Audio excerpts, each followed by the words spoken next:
Okay, so Fnatic picked Lotus and then Heretics picked Haven. And we have Fnatic's traditional comp, and then we have a Breach Teo with the Vice, which is interesting, and the Neon. To me, the Vice represents...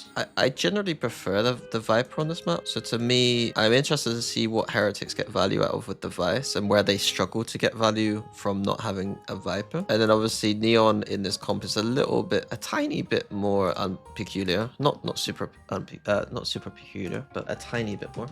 And just to quickly emphasize on some of the reasons why. So Fnatic's comp is going to play a defense like this, right? And I think it's quite hard to counter, to be honest with you. But the one thing that I want to see Team Heretics do on their attack side is just instantly salvo out the utility on C. I don't think that Fnatic should be allowed to have their util on C. And on Fnatic's side, what they're really good at is they're a very good defensive team, partly because their composition allows for them to hold C and do a lot of damage on C with the Orb and the Killjoy Nanos. And then Alpha's obviously Alpha on C. The Viper Orb in particular is the best thing to hold C with, in my opinion. It allows you to actually like pivot between all the spaces if they run through. We've seen yesterday on Split how bad teams are going through a Viper Orb. They run through it like idiots, so it should be pretty easy for this side of the map to hold C a lot of the time. It just depends whether Heretics have a good game plan as to destroy this util, and even then, so the Orb is a bit of a pain, yes. On the other side of the map, Fnatic don't have the best fight for Rubble. Like, they can Paranoia instantly, and they can Seize Nade, but to use all of that util, none of it is refresh utility, and to use all of it just to get someone down here is a little bit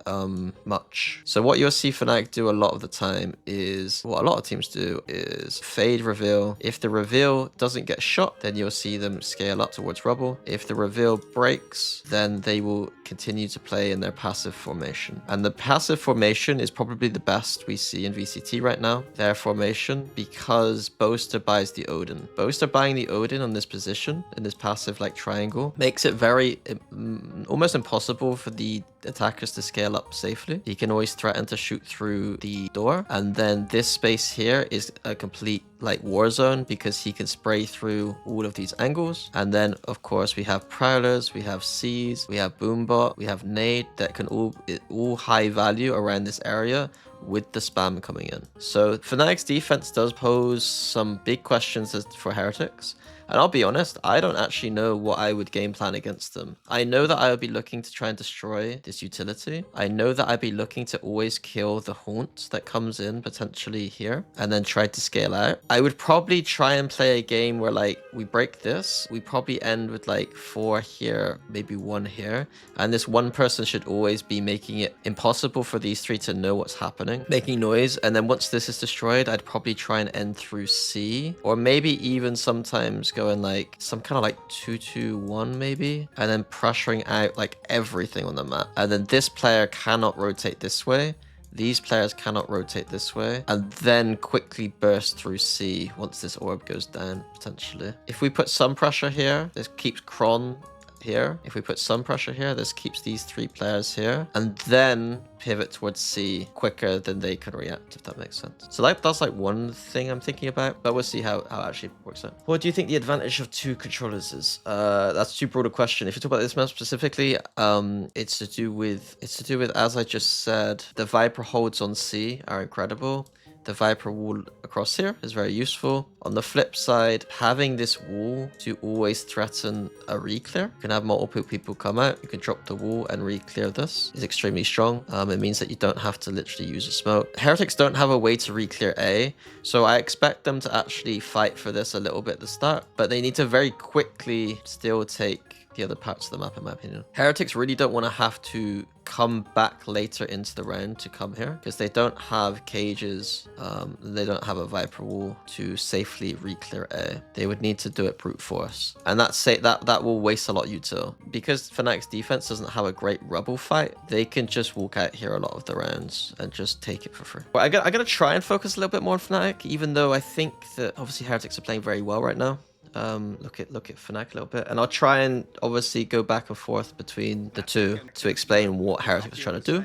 Interesting pistol. I think that the last time I used to be very hot on stats for everything because I wanted to know, you know, how to improve my team. But I think Lotus defense pistol is the hardest in the game. I think it's got the lowest win rate in the game. I think that it's just too easy for the attack to get onto sites and then play post plant, I think, a lot of the time. And then of course on defense you don't have as much util anymore to fight for the space. So if I go for a 3-1-1, I imagine that I don't know what they're going to do if Heretics did take mind control here. It looks like they're ready to maybe fight it, but they don't look quite ready to do. I expect them to go for some kind of push out. Like these two fight for this space a little bit, and then we see a big flank. Probably. What if the defense takes A whilst the attack is breaking util on C and B? Isn't it harder to end B and C if A isn't re-cleared after?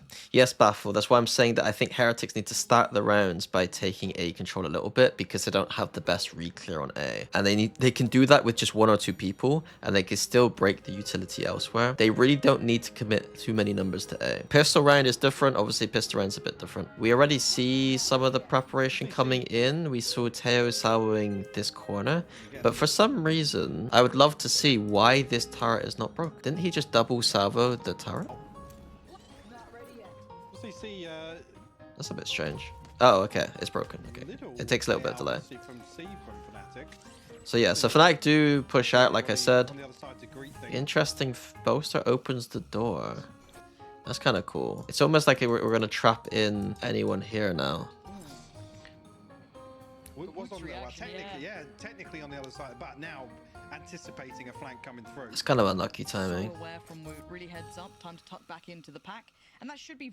Boaster probably should have waited to open that door. Now thinking about it, I don't think it's a big deal, but he probably should have waited to open the door. Like a tiny note would be that, like, it once these two get down to here, then open the door probably. So that if the player does feel like it feels weird and wants to fall back, then they're trapped.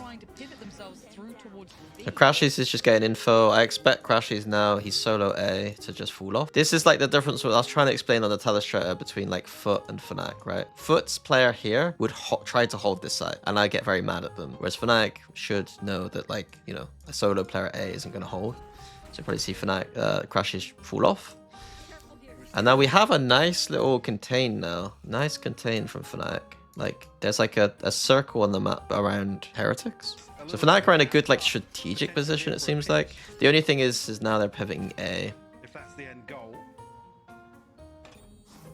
they're very cautious in approach. Obviously, wall will go up on. Heretics have got a nice little idea here to isolate outstairs. Spike not committed just yet. It's like it's a pretty good chess match right now. He's got a wide open cross now, down to 32 HP. He's in a bit of trouble calling back Rien's potentially to try. So Alpha, this is a problem with Alpha, I think sometimes, is he's done a very good job here, but then he just, in these moments, he often just very quickly puts down a piece of util, and it doesn't make any sense. Like, he's put the util in a position where it can just immediately be shot. Whereas if he put the turret back down, like, just a bit further back, and then they look to, like, fall back, or do whatever they're about to do, it would actually make a lot more sense. But the turret's now in the open, and I'm sure that it's going to get broken. Yeah. So now it's a bit awkward, because that turret signals to Heretics that we don't want to actually continue this flank, and they'll feel a lot more comfortable now. Join towards that B site and maybe work their way back through, but a bit of a standoff really of who. Nothing big though so far from either team. I don't like this from Benji at all, to be honest with you. I don't think on a pistol round you can justify standing here by yourself. On a gun round maybe, because obviously you're more likely to take a one-on-one and you're in a tight corner where you could just spray them down. But on a pistol round you're far more likely to have 2 people attack you, and you're never going to be able to get away with, like, killing them both unless you have, like, a miracle round, you know? Rejoin towards that B site and maybe work their way back through, but a standoff really of who moves first. And of course Heretics will have to eventually get towards that A site. Benji trying to lock down towards that mini room. Boaster's already cleared him. That's the, well, I mean, the wall was already triggered, but that's all that post. So yeah, so Benji messes up there a little bit, standing by himself. I wonder if he thought that he was safer here because there was a potential flank coming in from Fnatic, but it's not a great spot for him. I think that Heretics probably felt uncomfortable with the fact that there's like almost like a circle coming in from all angles. So it's like you can't really justify standing here. And you don't really want to just play a post plant from like in this space only. So Fnatic did a good job to pressure. The macro from Fnatic here is looking phenomenal, I'm not gonna lie. Yeah, and full control of the flank as well, with Alpha kind of hanging around here. And then again, you see Heretics feeling uncomfortable, so they did prod here, and now they're prodding up here. See the pings coming through towards Woot's position. 4v5 kind of expected. That's a beautiful C's. Caught in the C's, but able to duck away to the bottom of rope. But the timing of everything is off. The C's should be when they're coming through. And now I think I remember this. There's a disconnect now. These two need to probably wait for these two. That's lovely. Trying to face this smoke together. Oh! But Chronicle gets shot through the smoke. More than faces it, finds Chronicle inside it. Do they still expect? And then Kayak. There's a little bit of just a tiny bit of like Crashes probably needs to be slightly closer. Chronicle gets really unlucky. Kayak, we're gonna need some pressure coming through. Yeah. Through CT. Something to turn the eyes away here because I think Fnatic played everything perfectly until they got shot through the smoke. Honestly, I don't think Fnatic can complain too much about that round in terms of like the way that they played it. Knows that beautiful attempt, but just too late. It almost felt like That was crazy. I think I'd be kind of frustrated as a coach there. To play the round almost as well as they did and then to lose is really frustrating. Should Heretics take more map control of CT before planting the spike? Well, how do you do that? You can't. Anytime you're pushing through a tiny choke point to take more map control, you're gonna lose, is basically how that goes. They can't, it's like a long thin corridor here and here. You can't really push up safely.